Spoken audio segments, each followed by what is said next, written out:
Hello everyone, Eric Reed here again with Big Easy Barbecue, and today we're going to do a pork shoulder.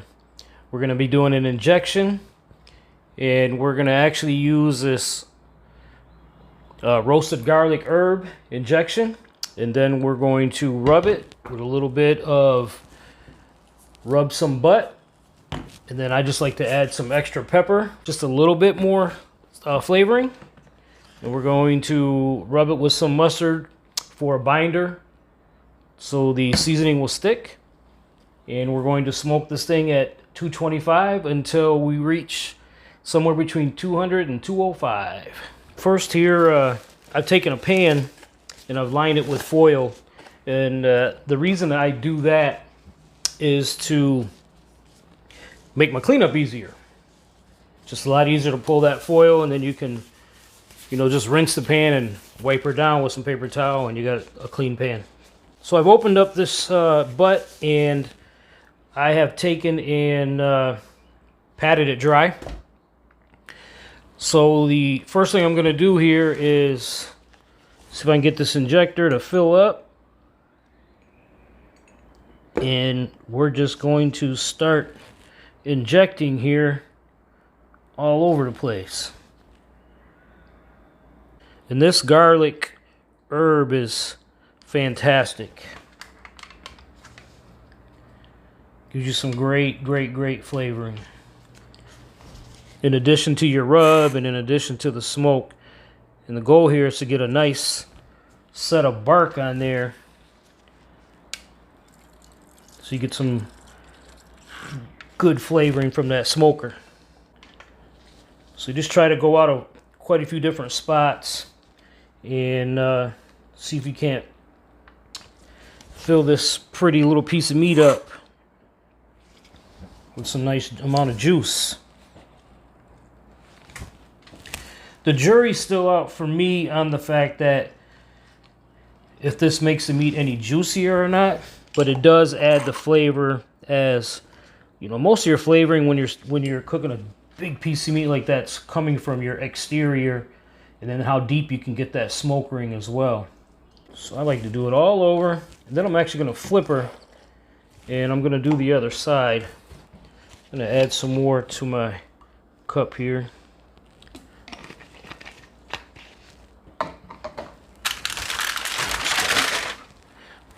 Flip it over. And I don't trim it up any. I leave that fat on there to protect it while it's on the smoker. But I am going to score it, which will help it break down a little bit. And then also I think by scoring it, there's not as much of an area for that smoke to penetrate. I feel that when you leave that fat cap on there, if you don't at least score it, it's just a little bit tougher to get some of that flavoring from your smoke.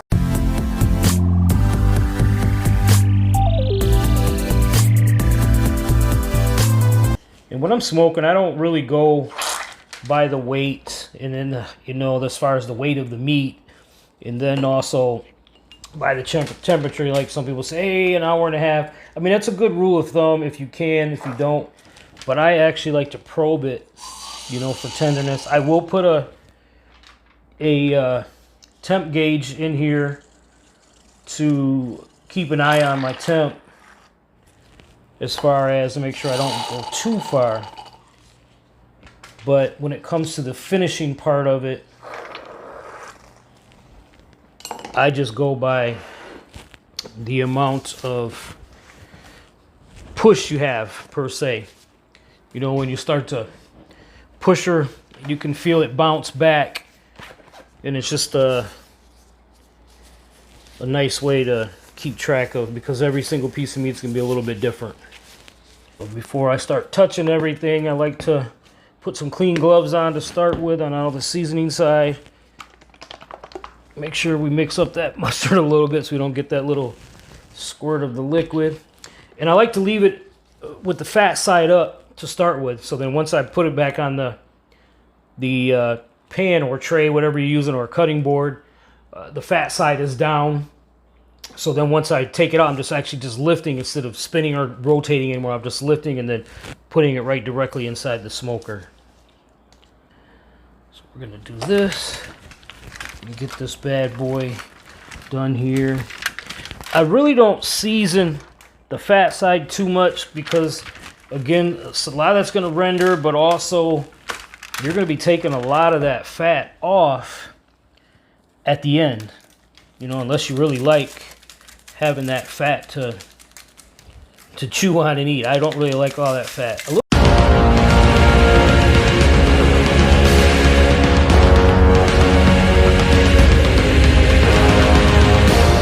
So I season the sides when I have it this way, and I also season the sides again once I flip it.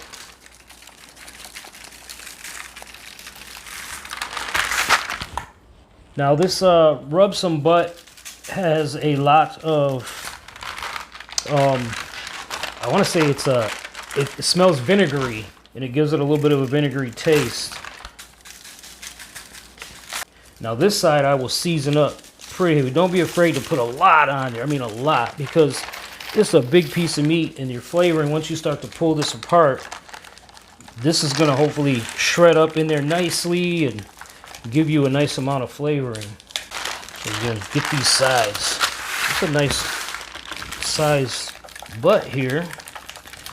While the smoker's coming up to temp, this will kind of set for its 25-30 minutes.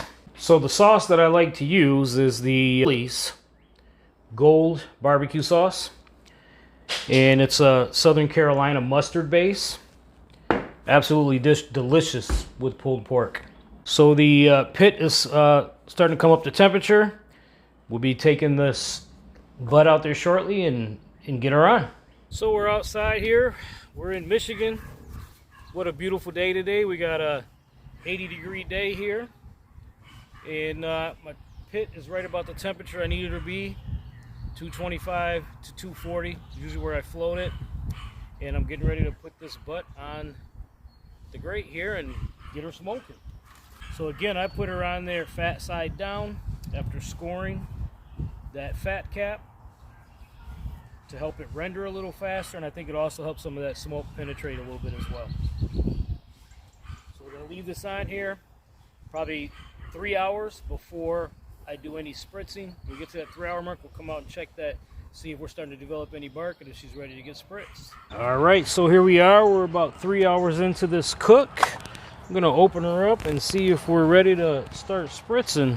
Got my spritz here, apple cider vinegar water, 60-40 mix. Oh yeah, she's looking good, looking good.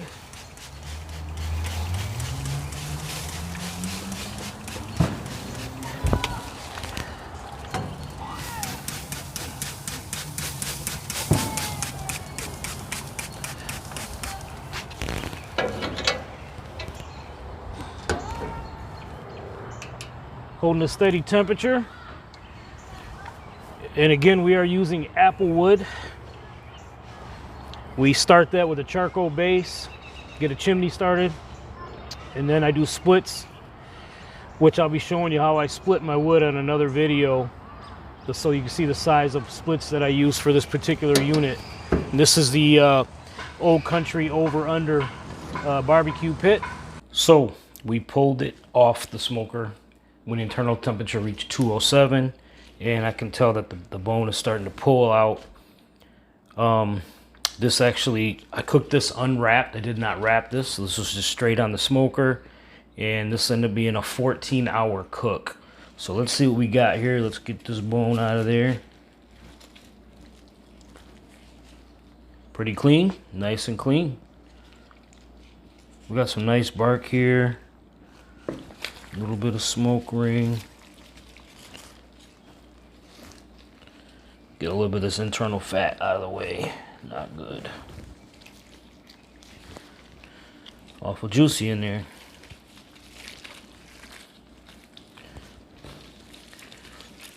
I would typically recommend only shred up what you're probably going to eat immediately.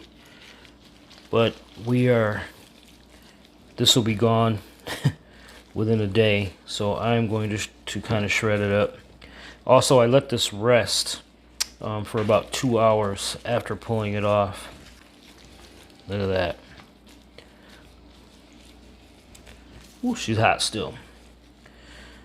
Typically, I put my white gloves on underneath and didn't do it this time. Thinking I let it rest, it would cool down a little bit, and she's still quite warm.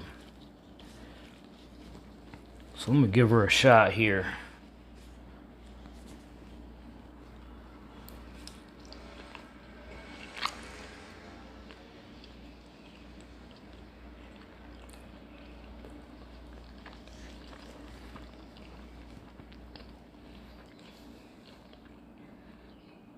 Absolutely delicious. Wonderful. That injection was fantastic. So guys, there you go. We do a no wrap. We inject it. We let it smoke. Typically, you want to take her off somewhere between 203 and 210. I got her off around 207. But even with the temperature, you want to check to make sure you're getting the right tenderness. So just kind of take that bone and see if you can move it around in there. If it starts to move around kind of freely, then you're ready to pull her off. I hope you guys like this video, and if you do, reach down there and like, and please subscribe. I'll be doing some future videos to show some of the modifications that I did to the pit, and then also how I get my splits to the size that I need to maintain a good clean fire. I'll be doing those on upcoming videos. And then also, I'm going to do some homemade sauces that I normally like to use as well. And again, please subscribe and hit like. Thanks, guys.